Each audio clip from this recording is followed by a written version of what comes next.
You were with The Current, and I am so excited to be chatting with the War and Treaty. Very excited about this new record, Heartstown, that's dropping on September 25th. So thank you so much for making some time today, Michael and Tanya. Thank you, Sean, for having us. We're very excited to be here today. Thank you. Where are you joining us from today? Where are you guys at? We're right outside of Nashville, about 30 minutes outside of Nashville, Tennessee. And is this the neighborhood that's called Heartstown? I saw on the thank yous for the new record, it says, to our neighborhood, Heartstown. Are you broadcasting from Heartstown right now?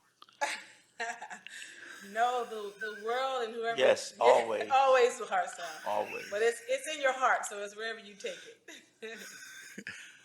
Well, the War and Treaty's music is full of so much heart, and on this new record, it's full of so much energy. I got the chance to pour through the tracks, and it's a stunning effort, and I'm so excited to hear a couple of these tracks. I look forward to talking a little bit more, but let's just jump into a song to get things started with the War and Treaty, broadcasting live from Heartstown. This song we're going to do for you all is entitled Jubilee, and it's on the upcoming release of Heartstown.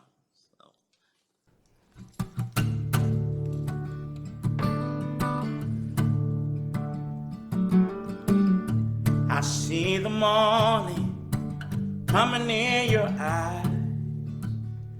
Jubilee, Jubilee. It's shining brighter than the sun in the sky. Jubilee, Jubilee. I hear the joy bells ringing in your voice. Jubilee, Jubilee. You're kind of singing, cutting through the noise. Jubilee, Jubilee. Oh, Jubilee, Jubilee. you're the kind of joy that I need. It's shining brighter than the sun in the sky. Jubilee, Jubilee.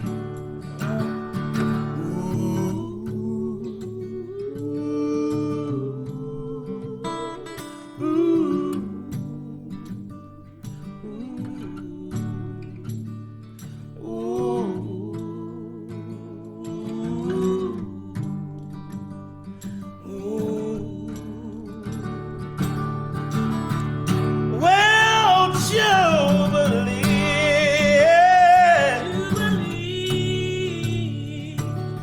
you're the kind of joy that I need.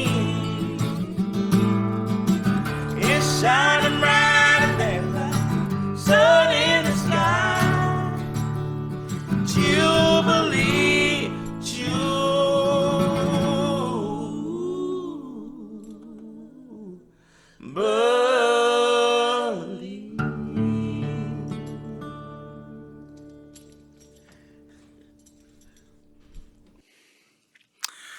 Absolutely stunning. That is Jubilee with the War and Treaty, and getting ready for this new album, Heartstown. And I had a question about actually the recording of Heartstown, because it looks like you guys worked with Gary Paxosa. Is that how you pronounce the gentleman's name from Blackbird Studios? G-Pack. G-Pack. G-Pack. Let it try. Yeah. I don't know how, I still don't know how to pronounce his last name. Yeah, he was our engineer. But this Pachosa. Pachosa. Yeah. Pachosa. And now, Michael, you are credited with producing the album, and in the thank yous, you sort of said, "We fought like brothers, but we got to it." The record sounds like the opposite of fighting. The record sounds so beautiful, and I feel that spirit when I hear you guys playing. The result was amazing, but can you tell me about producing the record and working with G-Pack and working with your whole team to get it to sonically where it ended up being? Well, we both of us have very unique personalities. And Gary's personality is not strong, but Gary is grounded. I'll say that. And Gary's been around this industry for a very long time. He's responsible for some of the greatest Americana records of all time. He's worked with anyone from Alison Krauss to the great Dolly Parton. He's just been around, you know. And I think some of Gary's frustrations was dealing with an amateur producer, you know, such as myself. But I learned a lot in this process. And one of the things that I learned is when to get in the way, when to get out of the way. And that's, to me, the biggest thing I walk away with in producing. So it's made me a better producer. So just knowing when to get in the way of the guys and the engineers and when to get out of the way of everyone, especially Tanya. Well, you guys made some great choices on the album about that, and you have a surplus of great voices. You two sound so stunning on your own and sound great together as well. So, Tanya, as you're navigating the vocal arrangements alongside Michael and making sure that the song wins, even with your two great instruments on your voices, how do you guys make sure to let the song be the ultimate winner as you're writing these tunes? You know, that's a difficult question because Michael is brilliant. I mean, he's a genius. And I'm not just saying it because he's my husband. I'm saying it because, I've had the honor of working with some of the industry's greatest producers, from Arif Mardin, all the way to some of the greatest writers. And I've never worked with anyone that could hear everything at the same time. I mean, all the instruments, what the string section is supposed to do, what the bass line is supposed to do, what the vocals are supposed to do. So when you have a producer that can hear all that, as the vocalist, you're coming in to lend your voice to the sounds that he hears. It's almost like if you go off the beat, just one riff that's wrong, it doesn't serve the song.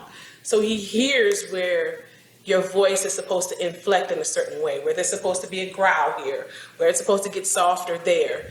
And as the instrument which is the vocal that's trying to hear what he's giving you to hear, you don't have as much, not creativity, but flexibility, because your flexibility may not serve the song.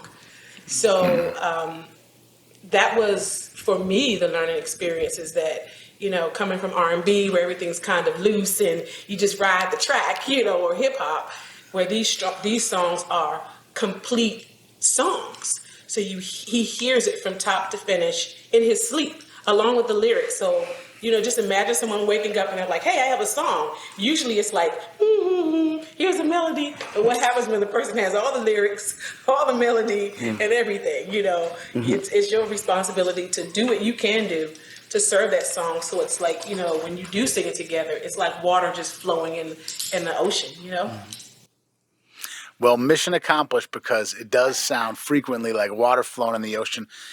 The skill set that Tanya was just talking about, Michael, I usually associate that with people who are lifelong musicians who found their instrument at maybe age 3, maybe age 6, but those people who hear the whole thing and envision it.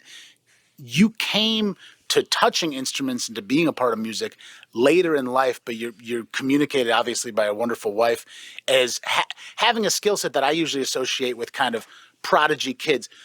Were you feeling really empty until you found the piano? Can you tell me about finding music later in life? Well, it's very odd that you would say that because I think that a part of my story is I actually started singing at age 3. Okay.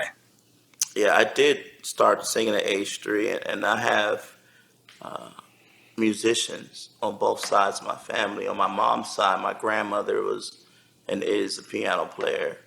And then on my dad's side, my uncle Zelbert, who I credit a lot of my music knowledge to, is a fluid, very prolific pianist, and he played only in the church his entire life. But once I was born and he wanted to open me up to the world of music. And when I would spend time with him, he'd teach me, Old Man River keeps on rolling, until Mona Lisa, Mona Lisa. And he'd teach me how to sit down and eat dinner and have, wine or something like that. I mean, my uncle is a very exquisite man.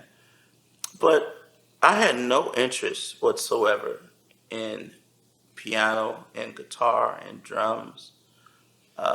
In fact, the only instrument that kind of piqued my interest were strings and horns, which I don't touch. However, man, I had no interest. But it wasn't until Iraq that I really started to understand how instruments have a totally different language than vocal cords. So to be able to sit down and try to study the language of the piano was a true blessing, and it definitely repurposed my life. And then I discovered songwriting, and now to marry the two and to be able to present music and have it played on great stations like The Current. Saw what I did there? I do. Yeah, that's my answer. I'm sticking to it. Well, I'll tell you, from being in radio for a while, people often say, thank you for playing our music. And I often just want to say, thank you for making great music, because it makes my life a lot easier.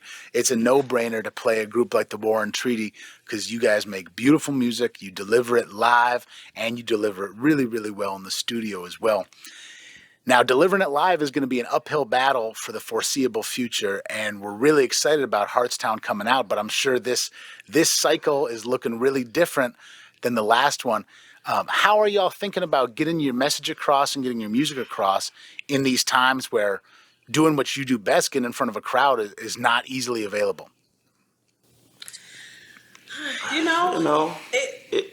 We're saying each other's words. We've been doing this for the last couple of days. We say the same exact thing, like we're identical twins. But I don't know. It's what we're doing with you. I think it's one of those things where none of us can predict what's going to happen.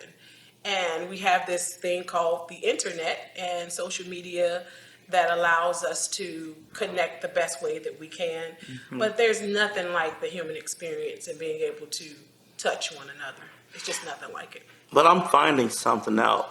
I'm finding out that we have power. Yeah. That goes through, when we see each other, even this distance that we have. I mean, we're not in the same vicinity, of course. I don't even know if you're still there. I'm right here. I'm with you. I went to get a sandwich. I just figured y'all could keep on going for a while. Oh, Speaking of the internet. bro. Why did you say sandwich? I am a true fat boy. It's been in my thoughts like all day. No, I think See, I'm a small guy. The camera just adds 200 pounds. Yeah. 200. I gotta get that camera because we're working on 3 here. No. What I was trying to say is I'm learning something that the human connection and the power we have to be able to sincerely move each other. Like you're way wherever you are, we're still here, but I can still feel you in this conversation. You can still feel me. I think for the future, I believe that the reason this even took place, besides the obvious, is to get us back to wanting to be connected. We've taken for granted space. We've taken for granted being with each other at concerts or at a supermarket or in at the park. We just feel like, well, that's just the way it should be. And then something like this happens, and now we can't even see each other. We can't even honor people who we love when they leave this world. They're leaving the world alone. I mean, just think of the late, great John Prine, Kenny Rogers, Bill Withers, and now John Lewis. and now JTE, Justin. We've taken so much for granted, and we've got to stop. And until we realize that, I think that we're at threat of not having those live music venues again, because the universe is crying out. You know, respect each other, connect, unify, stop all this foolishness, love each other, don't take each other for granted. It's the simple kindness of the human experience we've lost, and we've got to get it back. Or coming together and just singing these songs is just serenading the bullshit. And we can't do that anymore. Well, I don't take this moment for granted, and what you're saying, I feel. I feel your energy. I feel your spirit. Frankly, the last time I saw you was between two panes of glass when you were performing with Bill DeVille at our studios when you were in town to play at the Cedar Cultural Center, and I knew y'all had a spirit and an energy at that moment, and I still feel that. And I'm glad that you're finding your way to get that to so many outlets in anticipation of Heartstown. I thank you guys for taking some time today. We're going to hear two in a row from the Warren Treaty, and I'm so thankful for your music and your energy today. Thank you. Thank you. This next song we're going to do is, Max, what do we have there? Hustling. We're going to do Hustlin'.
last song that we have is entitled 5 More Minutes. And I just want to dedicate this song to every person out there who's struggling to keep your mind sane. And you are flirting currently with the idea of, well, if I just end this, everyone else will be better off and I will be suffering no more. And I just want to combat that thinking with this song. I don't know who's in your life, but I'm sure someone is there saying, just 5 more minutes. I need just 5 more minutes with you, to love you. And while you're seeing this, consider this War and Treaties moment, asking you, just 5 more minutes, please. Just 5 more minutes. We dedicate this to you. 5 more minutes.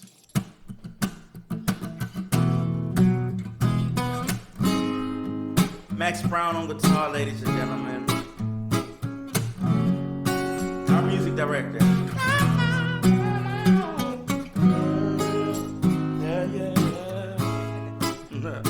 Ha!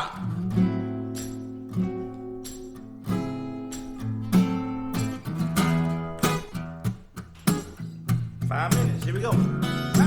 Even so soon.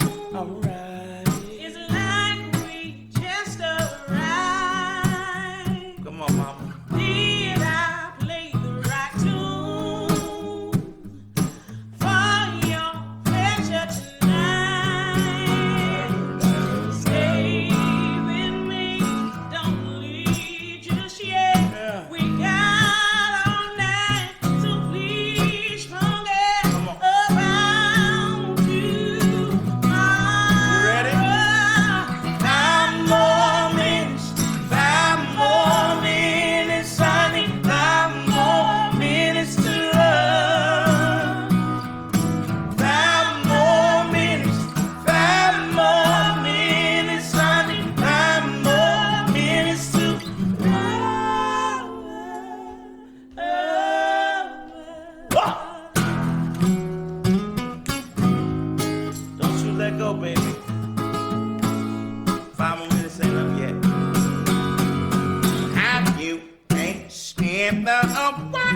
love you. Yes, we do.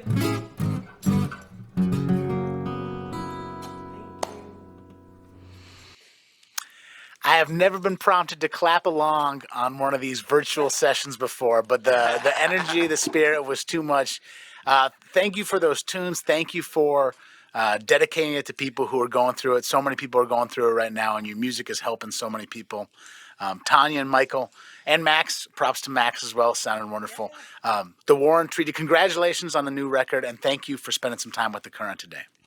Thank Thank you. you. Thank you for always being such great supporters of us and all the other artists as well. Yes. Thank you. Absolutely.